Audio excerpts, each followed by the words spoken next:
रतन टाटा का निधन 9 अक्टूबर 2024 को हुआ। वे 86 वर्ष के थे और ब्रीच कैंडी अस्पताल में गहन चिकित्सा में थे। उनके निधन के बाद महाराष्ट्र सरकार ने एक शोक दिवस घोषित किया। रतन टाटा भारतीय उद्योग जगत के एक प्रमुख व्यक्ति थे, जिन्होंने टाटा समूह को नई ऊंचाइयों पर पहुंचाया। उनके योगदान और नेतृत्व के लिए उन्हें हमेशा याद किया जाएगा।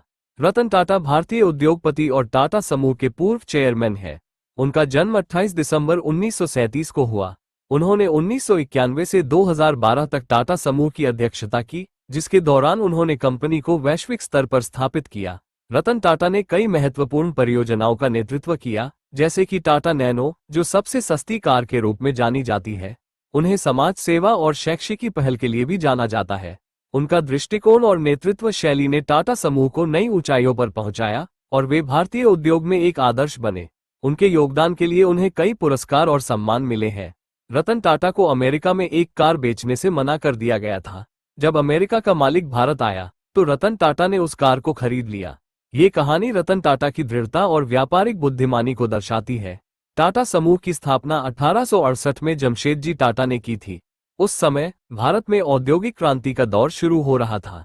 जमशेदजी टाटा ने भारतीय उद्योग में नई संभावनाओं की तलाश की और पहले अपने कपड़ा कारखाने की स्थापना की। बाद में उन्होंने कई महत्वपूर्ण उद्योगों में प्रवेश किया, जैसे स्टील, बिजली और होटल। उनकी दूरदर्शिता और उद्यमिता ने टाटा समूह को एक प्रमुख औद्योगिक समूह बनाने में मदद की। जमशेदजी टाटा का उद्देश्य हमेशा भारत के विकास में योगदान देना था, और यह परंपरा आज भी टाटा समूह के साथ जारी है।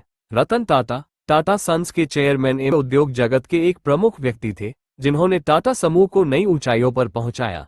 उनके योगदान और नेतृत्व के लिए उन्हें हमेशा याद किया जाएगा। रतन टाटा भारतीय उद्योगपति और टाटा समूह के पूर्व चेयरमैन हैं। उनका जन्म 28 दिसंबर 1937 को हुआ।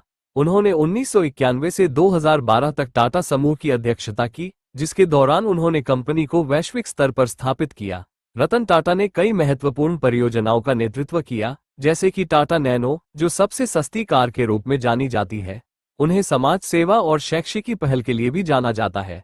उनका दृष्टिकोण और नेतृत्व शैली ने टाटा समूह को नई ऊंचाइयों पर पहुंचाया और वे भारतीय उद्योग में एक आदर्श बने। उनके योगदान के लिए उन्हें कई पुरस्कार और सम्मान मिले हैं।